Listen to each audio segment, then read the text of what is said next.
We've just wrapped up the Imagine AI Live here at the Fontainebleau in Las Vegas, May 27th to the 30th in Las Vegas. We have Steve Metcalf with us. Steve, how are you feeling? I'm kind of exhausted, but in a really good way. Yeah, this is incredible. I mean, we've been at this for 3 days now. Last year we did this for 2 days, but we had the workshop day, on arrival, and it was a really cool experience. Yeah, well, why don't we start there, the workshop. So that was completely new this year, and a full day of workshops with, how many sessions do we have, 12 or? I think I lost count. They're out there somewhere, but close to 20 we ran, maybe, so yeah. Morning tracks, afternoon tracks, and some were shorter, some were longer. We even ran an industry track. We had a lot of folks from the graphics and the print production industry here too. So. But it really, we had that idea from New York. We experimented with workshops in New York, but we only had 1 day to do everything. This one, we dedicated a day to workshopping, and I think with the folks we brought in, the AI people that we know in our network, Jessa, Alex Northstar, Cody Schneider, John Rossman, Alicia Bate, Nathan Lebenz. I mean, these are some incredible people that know a lot of stuff. And whether it was AI agents, automation building, Moritz Krem came over from Germany, vibe coding. These are, my only regret is I wanted to sit through every single one of them. And good news, we've got them recorded, so we'll get that content out there for folks. But it really, I think it was great, and it was a great kind of warm up for the next 2 days that we just experienced here on the main stage and the AI arena with our sponsors and exhibitors and all the networking that happened there. I thought the flow was great, and thankfully they pump oxygen into the hotel here so we can try to stay. Keep us going that extra day. Yeah. I think it was a really good warm up for the main event with the speakers and everything, and we really did get good feedback on the workshops and the speakers. Can you talk about the cast of characters that you assembled to take the stage this year? Yeah, so that's really, honestly, it's I'd say it's getting easier now because this conference is a series, and we've been at this for well over a year now, with this being our third event. But finding the people that we want to hear from. So one of the cool things about Imagine AI Live is we don't sell our speaker slots out. We actually go looking for the people that we want to hear from, that we've been following, that maybe you caught them on a podcast, or they're building a really cool company that's an AI first story, or maybe they have a philosophy that's useful to share. And so it really is, it's the kind of the breadth of people we brought on stage, and everyone gets about a 20-30 minute track. We added some panels this year, which I thought was really cool. And just learning from each other, learning just from different perspectives, what people are building, what they're creating, how they're going about it, techniques and strategies they're using. And I really thought our speakers this year were absolutely incredible. And we run a tight show because we got to keep moving things. But it really, I think, is and some of the knowledge is timeless. That the talks that were given, and the lessons and the frameworks to think about things. Was there one thing that you learned at this conference that you didn't know before? That I learned from this conference? Yeah. Or from somebody you listened to on stage, or you talked with at the conference? Yeah. I think they talk about this is the year of agents. So a lot of the discussion was, most of us are, if we're not already experimenting with agents, we're going to go out and build agents. And it was just the different points of view about what is an agent and how to get the most out of a prompt, evaluations. And if you had sat here a year ago and started talking about the importance of evaluating the output of an AI at a task, we were talking about hallucinations, but now people are beginning to move things into production. They're beginning to build useful tools and platforms, and having guys like Alex Volkov here from Thursday AI and Weights and Biases talking about evals and just how important, but also how easy they are when you realize that that's an important step as we move into this sort of hybrid agentic world where AI is doing a lot of work, humans are still doing a lot of work, and we're working and collaborating this. Just like you want to give a human a performance review, hey, you did the job, but next time a little more. You have to do the same with the AI, and I think that was a really a good thing for me, and just also some of the philosophies of how people are approaching AI for their personal lives, the new habits that they're picking up, how they, how they start their day with AI, how they end their day with AI, And a year ago, I think it was a year ago, I asked the question. I always do the show of hands. How many people are use ChatGPT? And I think last year, it was half the crowd had used something like ChatGPT. And then I asked, the follow-up question is, how many of you use it like every hour of every day, like you would reach for your phone? Most hands went down. And so my question was, well, why is that? This year, a lot of those hands are staying up. So people are beginning to integrate AI into their lives in really cool, interesting ways, and we all learn from each other at this conference. How would you describe the community that we've built here? And you've talked with a lot of the attendees here, and the vibes that we've I think you said at the beginning of the conference that this is the first vibe conference in AI. We coined the term, yeah. I think obviously there's vibe coding. Everybody kind of discovered that term, where it's just more like a feeling, and you follow a feeling because you can manifest things so quickly now. Code is a good example of that.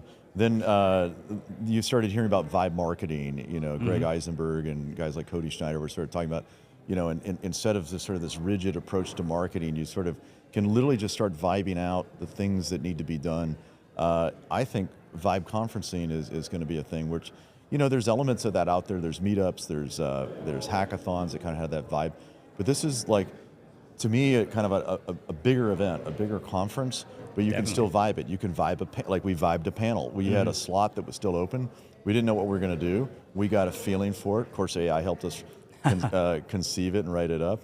And we vibed the closing panel, which is sort of what did you do in your AI summer over the since last time we were here. And I thought that was really fun, and so the ways we can switch up a schedule really fast. We had a few situations where speakers had to cancel last minute, and we could quickly vibe into somebody else. So yeah, I'm all about the vibe culture now, and I think it really is more true to humans. We're not robots, we're not so structured. Well, some of us like structure and benefit from it, but humans are basically, we're constantly learning and probing and sort of vibing our way through life. Even in a discussion like this, I'm not exactly sure what I'm going to say next, but somehow I predict my next token with you, and it's sort of vibing that out. Well, talk to us about how you vibe coded the website. I mean, I'm sitting over in South Korea and checking in on the progress that you're making, and it's incredible. You switched away from Squarespace and you built a completely new website from the ground up, and it looks and interacts amazingly. Yeah, and a lot of that was my own curiosity was, okay, well, we're an AI first conference. We're natively an AI conference, so we want to use as much AI tools as we can in building and producing this to sort of demonstrate how you can use AI to do a traditional thing like an in-person conference or an event or even something as big as an expo. And a lot of it was curiosity, and when the tools started arriving, and shout out to the folks that make Replit and Cursor, Bolt Lovable, Windsurf. They're all great tools. At the end of the day, pick one or two that's like picking a car. They're going to get you there. And it surprisingly was easier than I thought. V0, another one that designed our front end. And literally, this started maybe, at the end of last summer. When you and I were together at the All In Summit was really when I started, okay, we're going to do another Imagine AI Live conference. We're going to need a new website. Let's completely scrap the old one. Not that it was bad, but let's vibe code the new platform. And vibing it all the way from a registration and ticketing system. So all of that was done. People ask like, well, who built your website? I said V0. Who built your ticketing system? Cursor. So these are, and the coding agents, which are, and a shout out to the guys who make Claude and Sonnet. This stuff wouldn't work without Sonnet 3.5, 3.7, and now 4.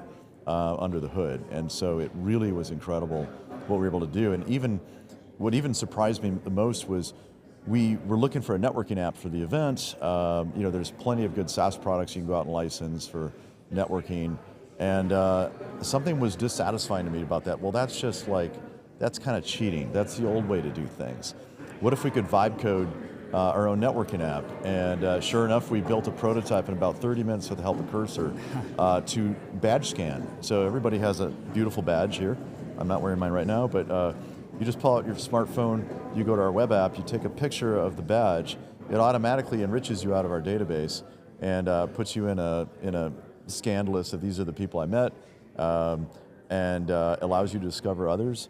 The whole thing was literally done by AI in maybe 8 hours worth of work to sort of start to finish. In the past, you'd have to license a SaaS product that probably took years to build. It would have been a lot more money. And so the cool thing is now that we have our own networking app that goes along with our community, we can extend that because that's how we'll distribute our content to people that didn't have the benefit of being in person. They can sign up to replay it and watch it. And so it's our community app now as well. Well, so it's been about a year and a half since we launched Imagine AI Live, and I think we have a lot to be proud of how far we've come. Over 100,000 followers across social media and our newsletter, and 3 successful conferences at this point. Can you give us a sense of what you're thinking is next? Well, of course we're going to vibe it. So, in classic style, we're not going to. We're beginning to feel what would make sense next. I like to ask the question with with a business like this, and Imagine AI, this event is, what do our attendees think? What would help them the most next? Instead of having sort of a predetermined idea of what we want to do, we get a feeling of what would make sense. And I think right now we're feeling like another regional event, maybe offset maybe in the September, October timeframe, probably somewhere in the U.S., somewhere we haven't been yet. I'm thinking Chicago, Austin, something like that. And one of the things we may do is switch the mode up a little bit. And so instead of having 40 speakers over 2 days and workshops, maybe dropping down to 4 or 5 and go a little bit more longer form, a little bit of sort of hybrid workshopping with keynotes, picking a theme or two. Because at this event, we're trying to cover all the ground. We're talking everything from growth and outreach using AI to internal operations data on AI, vibe coding. We're covering a lot of ground, which is really cool. In 3 days, you can do that. But maybe for a regional event, a smaller event, going for some focus and taking it on the road. And what's your immediate future here now that you've finished this marathon? Well, I'm going to go enjoy the party tonight. Yeah. That's the first thing. The dinner party, we have our wrap-up party for our VIPs and speakers and founders, and that's a lot of fun. And then after that, I wish I could say I'd just go take a nap for a while, but I think I'm going to have to rally because we're in Las Vegas, so we might as well enjoy the fact that we're in Las Vegas. And a lot of people are hanging out till Sunday. It's Friday right now, so really taking advantage of some of the post-networking with all the folks that are here and having some fun, maybe going out and enjoying some music and some of the nightlife here. I'm not much of a gambler. This conference is a gamble, so at least we're winning there. Yeah. But yeah, that's next, and I think next week probably just taking some time to just sort of take stock of what's just happened here and the energy that we've had from this event. Well, Steve, any last message for our followers that are watching at home that haven't been to any of our conferences yet, but are following us on social media? Well, if you haven't been to one of our events, you definitely got to check it out. I mean, this is a different kind of conference. This is a one part user group is sort of one way, but user group sounds a little sort of dry, but it's like a festival. It's people sharing use cases. We're not a deep tech event, so this is more for the everyday person trying to find their way with AI, meet other people that are trying to find their way with AI. And I think that one of the things we'll be working on a lot this year is, even though these in-person events, you can't do them all the time. There's cost and structure that has to come together to do it.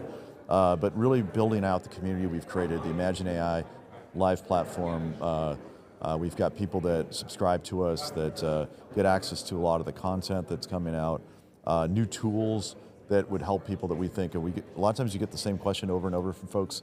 That could be a new piece of our platform that could go out to help people discover AI tools or AI and I think our newsletter too. There's a lot of we can do there. Yeah, we're the podcast obviously. That's going to keep going. Gets bigger and stronger all the time, and I think we just continue that route. And this has been such a great resource for so many people. I've had so many people that came a year ago that have already started building new things, building new tools. starting companies, collaborating, meeting each other, finding the platform that they need to do things faster. So yeah, that's more of that. Great. Well, Steve Metcalf, thank you for sitting down with us at the end of Imagine AI Live 2025, and on to the next one. Thanks, Chris. I appreciate it. Great. That's one small step for man.